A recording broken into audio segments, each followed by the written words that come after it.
I'm Mike Sullivan, and today I would like to talk to you about, I want to correct a myth, a misconception that you may have about your swing plane when it relates to correcting a slice.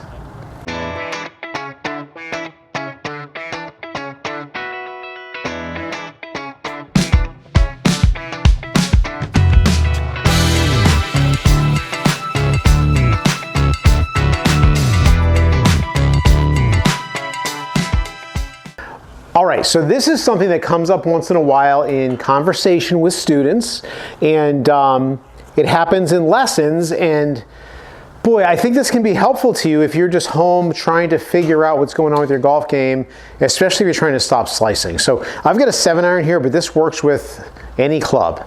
And here's the situation. So if I swing the club on a path that is out to in, so I'm a right-handed golfer. So if I swing the club where my swing path, my club path goes to the left, and my face is open to that path, I'm going to hit a ball that curves to the right, probably. So let's take a look at that particular ball flight, okay? So that ball is cutting off to the right, and so when we look down here, we can see my club path is 1.6 degrees left of the target, but the real big factor here of why the ball sliced to the right or curved to the right was my face to path, this top number, was 3.6 degrees right or open. I'm using a flight scope launch monitor. TrackMan does this in plus or minus, but you can get the idea. So face open to the path, assuming center face contact, the ball is going to cut off to the right. Okay, so if I tend to get my club traveling more to the right, I can a lot of times get the face a little close to that path because the face will be going theoretically at the target, and I can hit a ball that can draw. So let's see if we can do that. So that ball's trying to curve a little bit to the left. All right, so in that one you can see my path was 8 degrees right. So I really got the path going to the right. My face to path was 3.3 left. So my face was closed relative to the path. So club's going out that way, face is shut, boom, the ball draws a little bit. Okay, and if you look all the way down, I don't have a spin axis listed on this one, bear with me. If we look at the spin axis on this is a different iPad. I'm sorry. So my spin axis on that shot was 3.7 degrees left. If I go to the previous shot, my spin axis was 7.3 degrees to the right. Okay, so our ball is going to curve left or right based on the spin axis of the ball. And all that means is if this is our spin axis, the ball spins. It spins in one direction on an axis. It doesn't have backspin and side spin. It has one spin. Well, when your face is open relative to the path, what's going to happen is you're going to get that spin axis to tilt to the right. And that's what happened there, 7.3 degrees, it cut off to the right.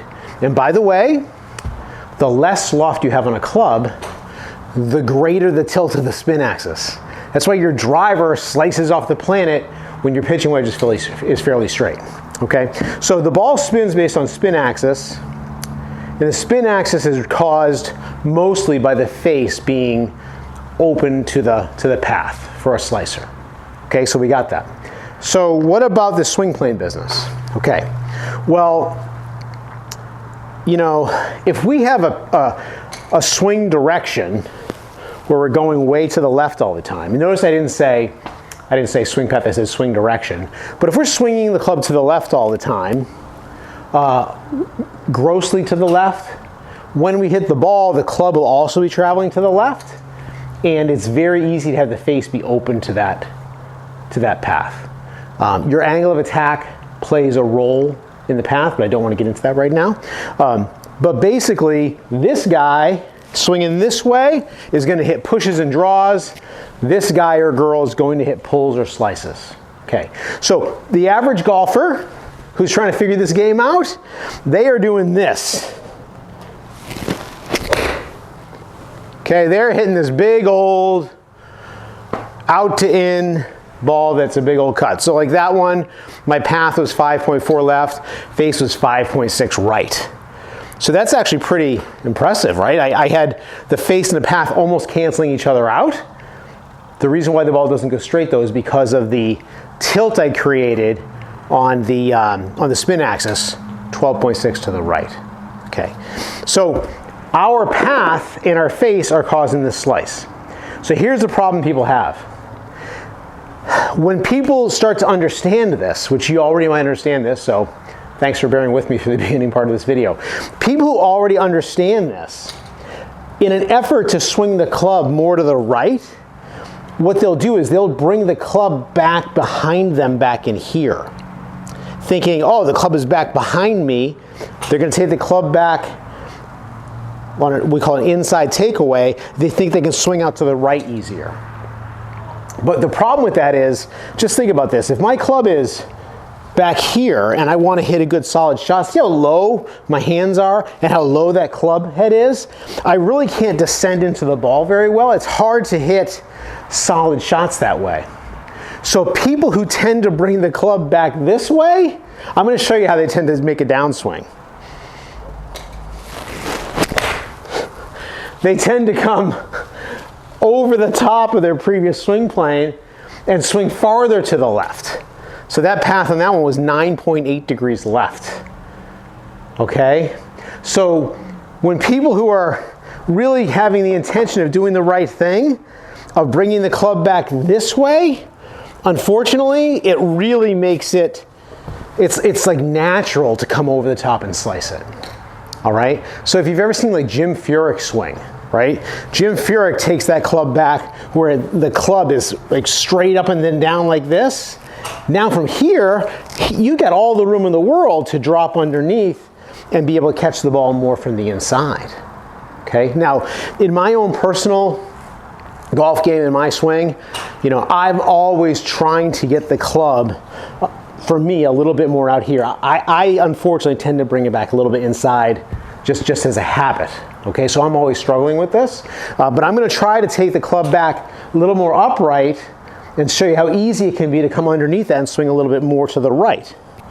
And the good news is you don't even have to literally swing to the right. We just got to swing less left. Okay, so I'm going to take this back more upright this way and drop under. Let's see what this does. See if I can do it.